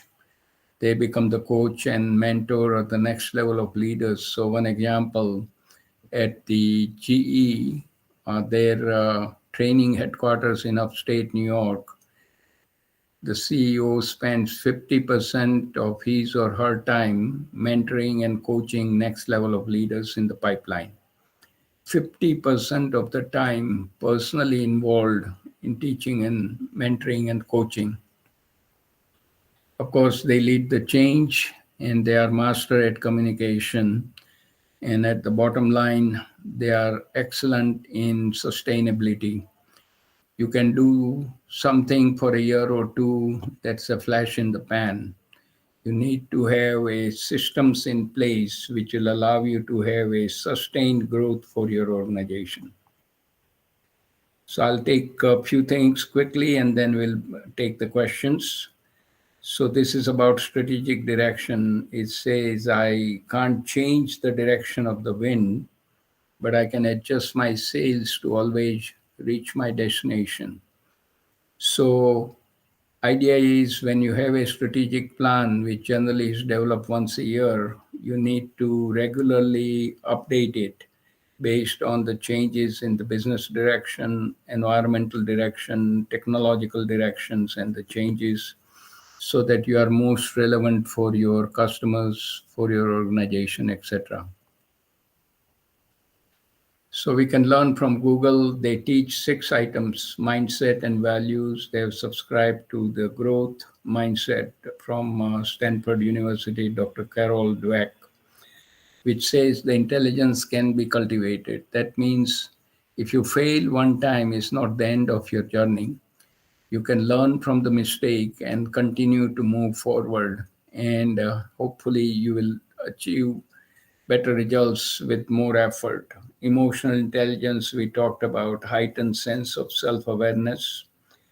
They are big on managing the transition from the individual contributor to the supervisor, manager, etc. And they share those challenges and frustrations with each other as a peer group. They are big on coaching. They teach them how to do active listening, how to understand by asking open questions from the individuals and meeting the individual communication style. Big on giving consistent feedback across teams so that they can do better. And they are big on decision making with a framework to improve the decision making and mostly ethical decision making by taking feedback from their employees and implementing the right path going forward. A lot of things you can learn from Google, one of the great company to work for. Incidentally, both my sons worked at Google at one time in their career. So what sets successful CEOs apart? Here are the 4 things they do differently. They decide with speed and conviction. They are willing to move with the right amount of speed. They engage for action by understanding their stakeholders' priorities and by engaging the right employees. They adapt proactively. So, as a leader, you don't have the playbook for every situation. You should be ready to adapt, and you deliver the results in a most reliable way by using the business management system to manage your performance as an organization. So, if you are in the higher up in the organization, even administration, these are some of the ideas you can start reflecting upon and see, are you able to use any of these to help your organization? So let me segue into social responsibility. So one of the roles coming from the Baldrige is that all leaders have to have social responsibility as an organization, as well as leader as an individual person as well.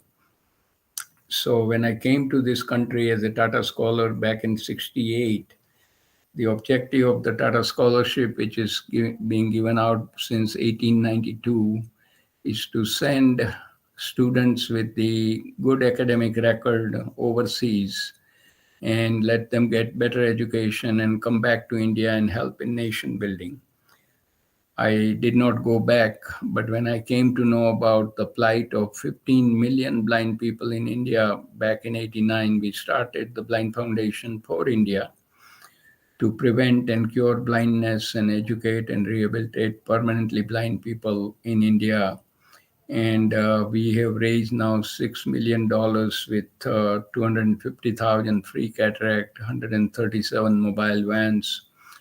Bottom line, million school children and million adults have been helped with the free eyesight checkups. So we are doing our bit here. Website blindfoundation.org for further information. And this Leadership Excellence series in the last 10 years, been sharing the soft skills and quality management topics, now reaching out to 1.2 million people, students, faculties, and professionals in 100 education institutes. And this resource on the original 2013 to 2016 is written up by ASQ India website. So the road to success is not crowded, because while most are looking for ways to take, the truly successful people are finding ways to give. With a giving attitude, every situation is an opportunity for success. So my sincere request is each one of us, whether you are a faculty, administration, students, professionals, we all have to find a cause near and dear to our heart and extend ourselves to help others in need. And that will help India and become one of the best in terms of helping nation building. Very happy to share last year World Book of Records from London, UK, recognized my social work in both healthcare and education with the Certificate of Commitment. We had a virtual ceremony in March, certificate. Now, a few more slides, one short YouTube, and we'll break for Q&A. So John C. Maxwell has written a number of great books on leadership. He says, a leader is one who knows the way, goes the way, and shows the way. They are the one who can take their people far and farther. So Ralph Waldo Emerson says, the leaders do not go where the path may lead. They go instead where there is no path, and they leave a trail for others to follow. So if your actions inspire others to dream more, learn more, do more, and become more, you are a leader. So each one of us at our own capacity, in our own capacity, at our own level, can continue to do things to help others and inspire them to do wonderful things. Now, in the context of India, at one of the wedding reception for my nephew, I heard from the priest leadership lessons from Lord Ganesha. So he says the Lord Ganesha's big head signifies source of wisdom, Big ears signify capacity to listen. Flapping ears signify keeping bad information out. Trunk signifies strength and flexibility. Big stomach signifies ability to hold in food, digest, and integrate. Small eyes signify ability to contemplate. Small vehicle, uh, Mushak signifies humility and control over vasanas. Married to Riddhi and Siddhi, still no ego. Leaders have no ego. Last thought, empathy and compassion, again from Harvard Business Review 2021. So compassion goes behind sympathy and empathy. So there are four levels. Pity, which says I feel sorry for you. Sympathy, which is I feel for you. Empathy, I feel with you. But the compassion is I'm here to help. So the guidance with the 5 key strategies for effective leaders to help their people is take a mental and emotional step away, ask what the people need. Remember the power of non-actions. You don't have to take action all the time. Coach the person so they can find their own solution. And remember the definition of coach from Bill George we covered earlier, and practice self-care. This presentation will be shared with Dr. Vishal Ramola ji. You can put it up on the website at the place for the soft skill program. You can take these 2 short quiz to find out your style, whether you are authoritarian, participative, or delegative. And Myers-Briggs type indicator test, by answering those questions, you can have your individual Myers-Briggs type indicator about your aptitude, and that helps in building the team, finding the right people for the organization, etc. Now we have a beautiful short YouTube before we break for Q&A. Leadership principles from the life of an eagle. So it is already aligned. I have to go back into the tab.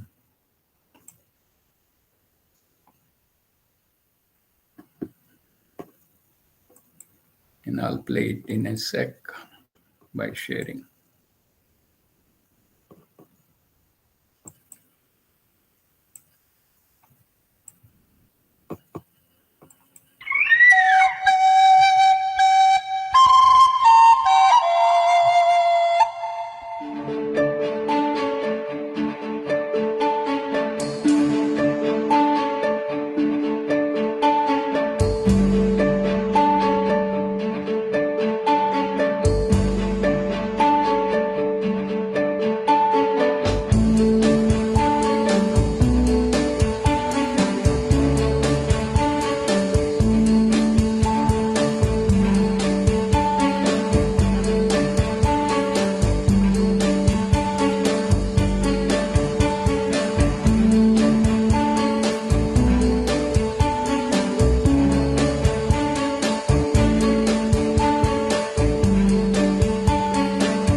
Lot of great ideas from the life of an eagle, which we can learn and implement in our own life as a leader.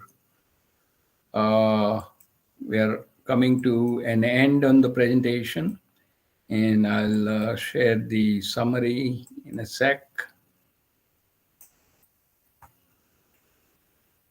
So leadership is all about influencing, igniting, and inspiring ordinary people to do extraordinary things. So it's about influencing, igniting, and inspiring ordinary people to do extraordinary things. So, what do the leaders do? They define purpose, create vision, identify key strategies, allocate right resources, and achieve results through people. And leadership is about walking the talk, practice. Lots of great references for you to look at. Your commitment for leadership, write down at least two key takeaways, and during Q&A, at least put in the chat box one key takeaway. If you have no questions, we'll take the questions and then look at some of the key takeaways. Here is the schedule for a reminder.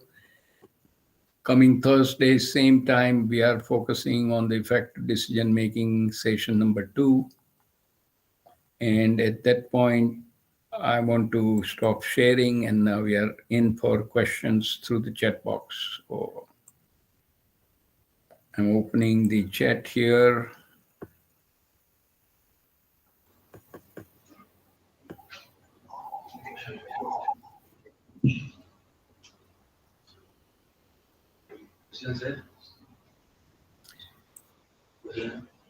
Okay, there are some items in the chat, so let me clear that, and then if there are anything YouTube live, Vishalji, you can share it with me. And currently, remain on a mute. Remain on a mute at the moment. We'll make best use of the next 9 minutes.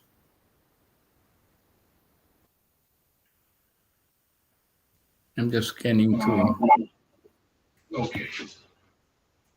Okay, kindly go on a mute. Thank you. Hello. Vishalji, please stay on the mute. Thank you. Thank you. Okay, Sudeepa, Samantha, if some of my team members don't complete their work in time, which steps should I take toward them?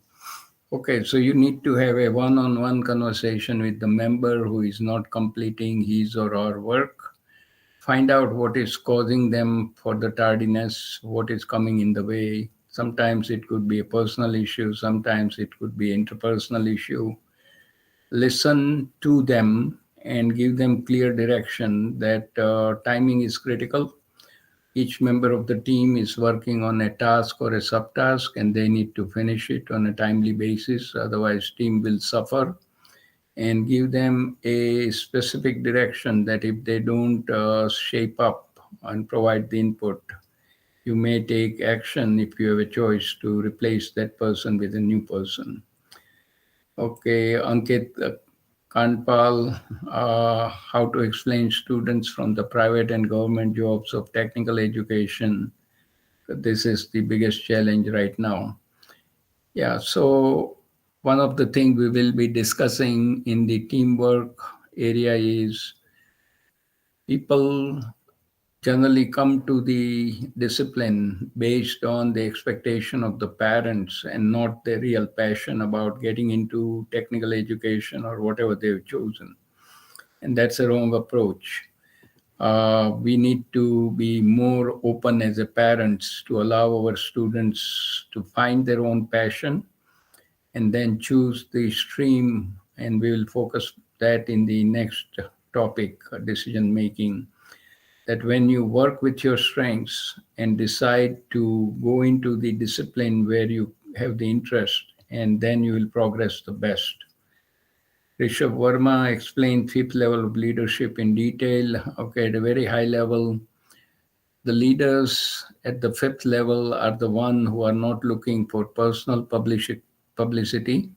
They are looking for the goodness of the organization, and they give credit when good things happen to people who are involved. When something goes bad, they take all the blame, and they are very focused on achieving the goals and objective of the organization for achieving results in the time frame. Okay, Sandeep Kumar Chaudhary,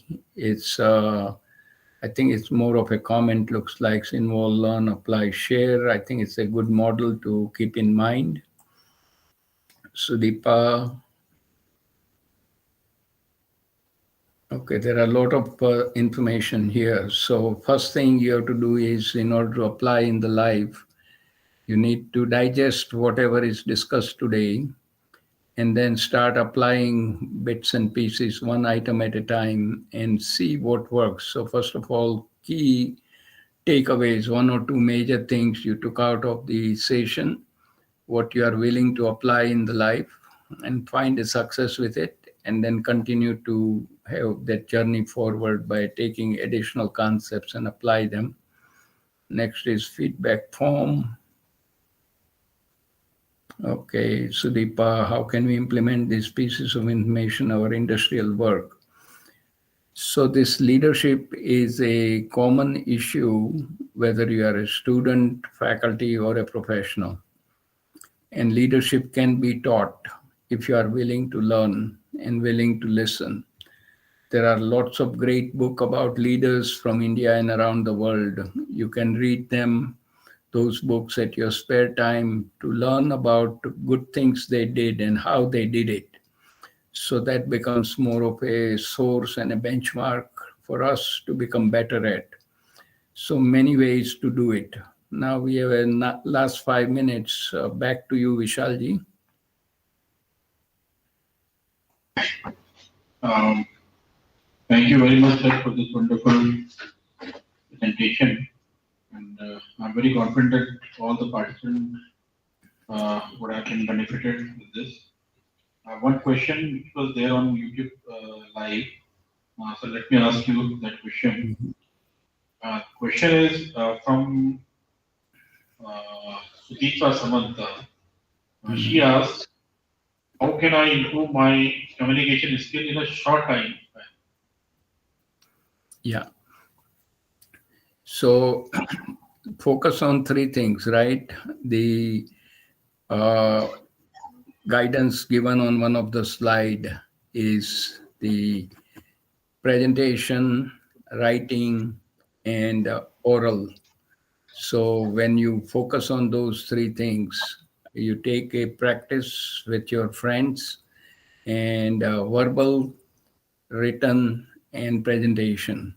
Take one item, for example, you are doing some presentation. So get a small group of friends together and give your presentation and ask for feedback, critique. You can video record that and immediately get to see how well you are able to deliver it and where you are stumbling, where you are able to have an opportunity to improve.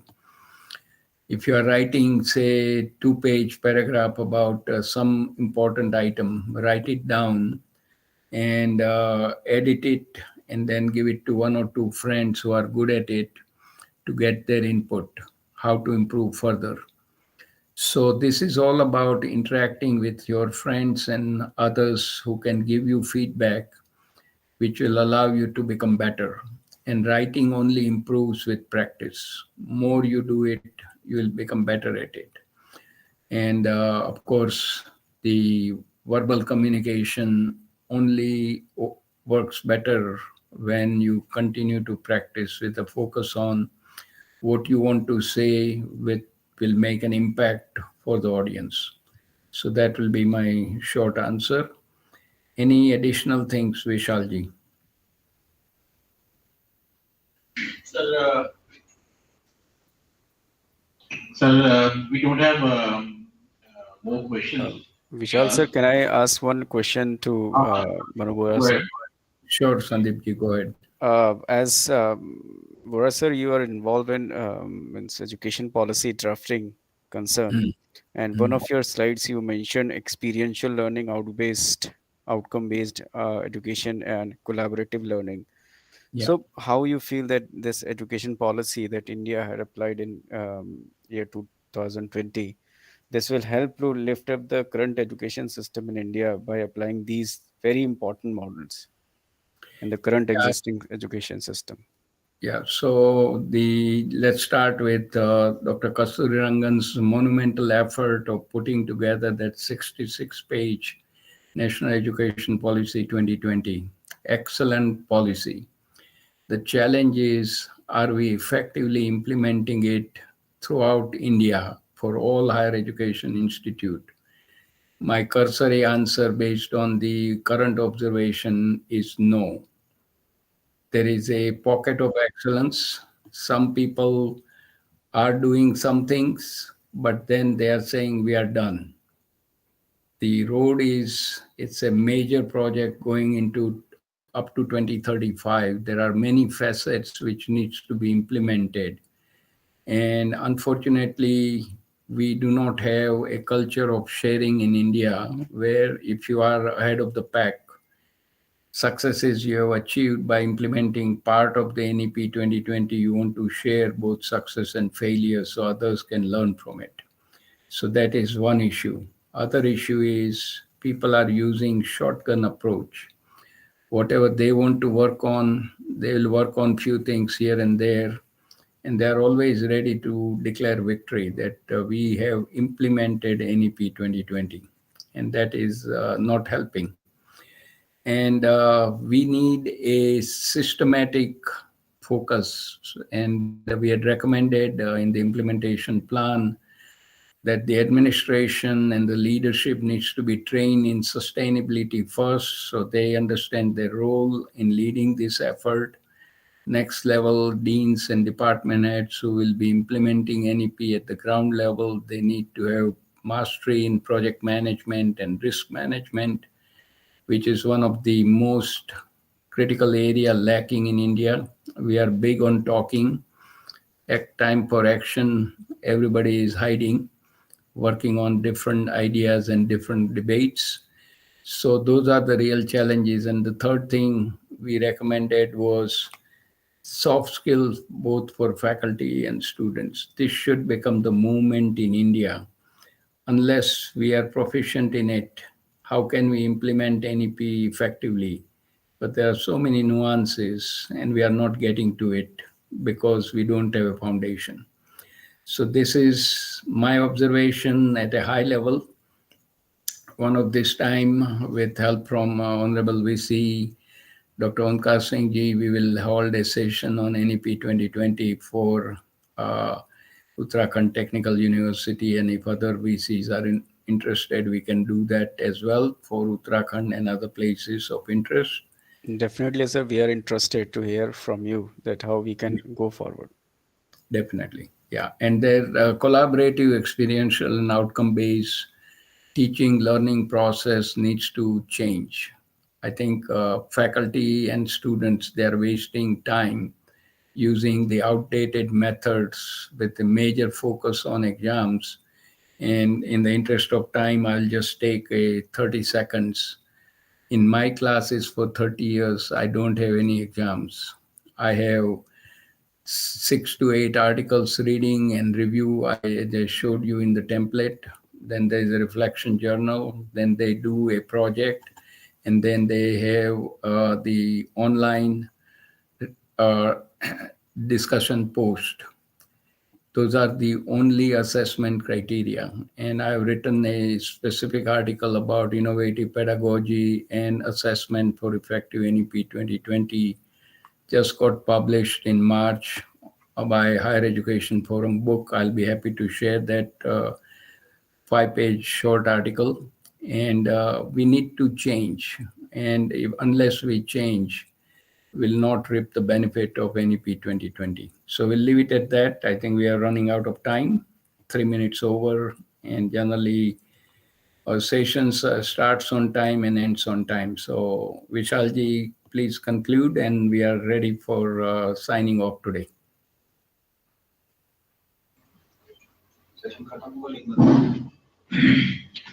Thank you very much, sir.